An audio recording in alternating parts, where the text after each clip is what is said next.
Hey, what is up guys? Welcome back to the channel and welcome back to Gran Turismo 7.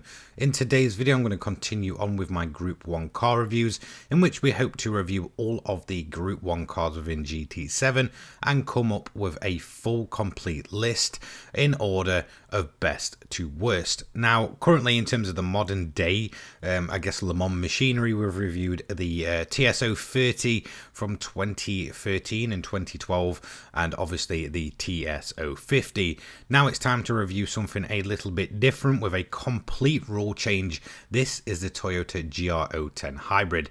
Now the first, I guess, talking point of this vehicle, as always, is going to be the price point itself. Now with the TS030 and the TS050 both coming in at 1 million credits, this post-launch, I guess, hypercar, it's the only hypercar we actually have in GT7, we'll talk about the rule changes in a moment, comes in for 3 million credits, so around about 2 million credits more. In terms of the stats themselves, four-wheel drive, 670 brake horsepower, turbocharged, and weighing quite a bit more than what we see with the LMP1 machinery.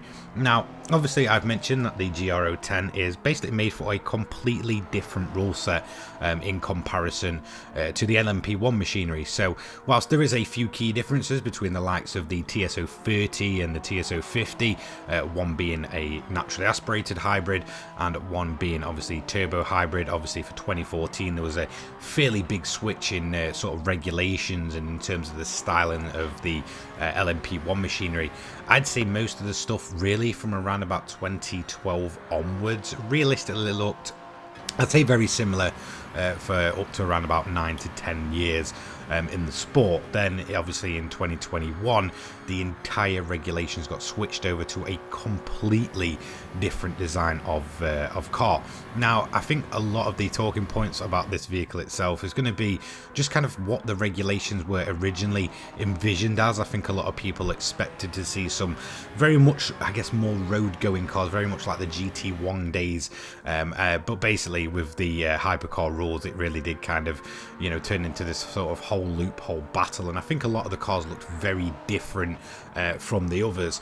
Now in terms of Toyota's GR010, essentially it's perhaps the most successful hypercar to date. There is no denying that. Obviously it's the one that feels like it's had the most work into it, and whilst the category itself has grown over time, you know, Toyota have been there since day one. They really did kind of, you know, hit the ground running with the whole kind of overhaul of the rule changes, and it basically ended up in this, the GR010. Now there is a few key differences between the previous Toyota that we reviewed, which was the TS050, mainly in terms of weight itself. There is a lot more weight in the GR010 than what we see with the TS050.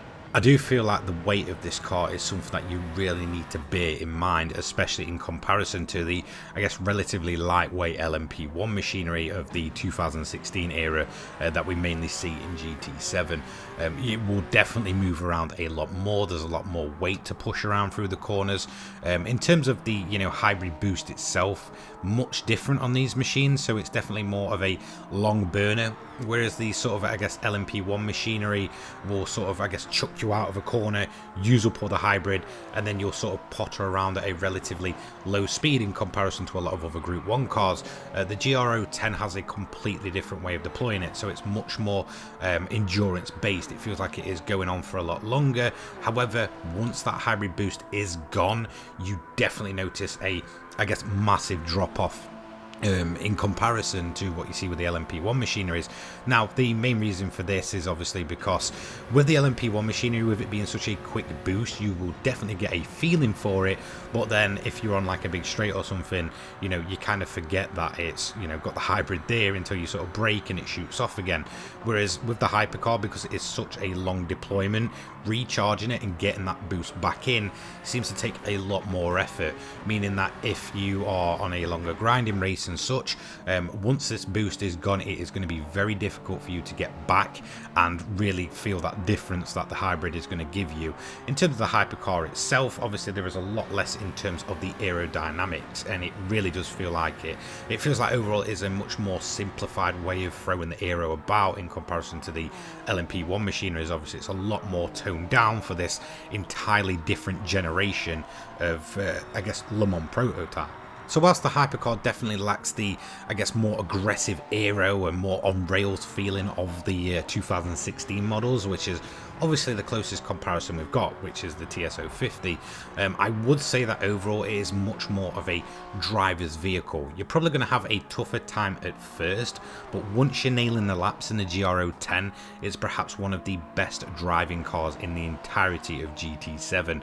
Whilst overall, yes, the performance is lacking in comparison to those, I guess, more aggressive aero machines, it certainly is a much better feeling drive once you start nailing those laps in this thing.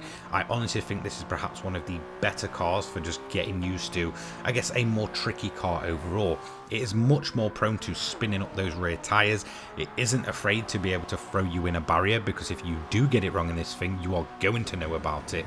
And because it is trickier to drive overall than something like the 2016 machines, or most notably the TS050, you certainly feel like it's a much more rewarding car, whereas you're learning to tackle this vehicle and it will start rewarding you back with much better lap times, and I feel like it is a fantastic vehicle overall. Now, one thing I'm going to mention is that, you know, with hypercars now being the, I guess, main series or the main headline series for the, you know, WEC and such, we definitely need more of these cars to kind of go along with the Toyota itself and obviously equal out the machinery.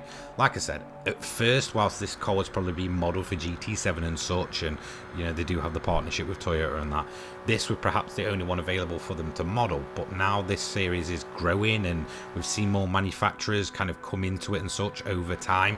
Hopefully Polyphony do take note of that and start growing out, as I honestly feel like this car sits in a very weird spot at the minute where it isn't quite as good overall as something like the LMP1 machinery is, and it maybe isn't as good as some of the other VGTs. So we definitely need a balancing by bringing the likes of the Ferrari and the Porsche, the Lamborghini and such in the near future.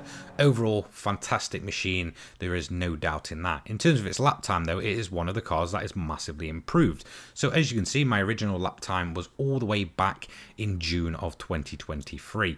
This is actually the second time reviewing it. This is going to be the third, obviously for review purposes for the Group 1 category. As you can see, it did a 554.240. This time around it's done a 549.285.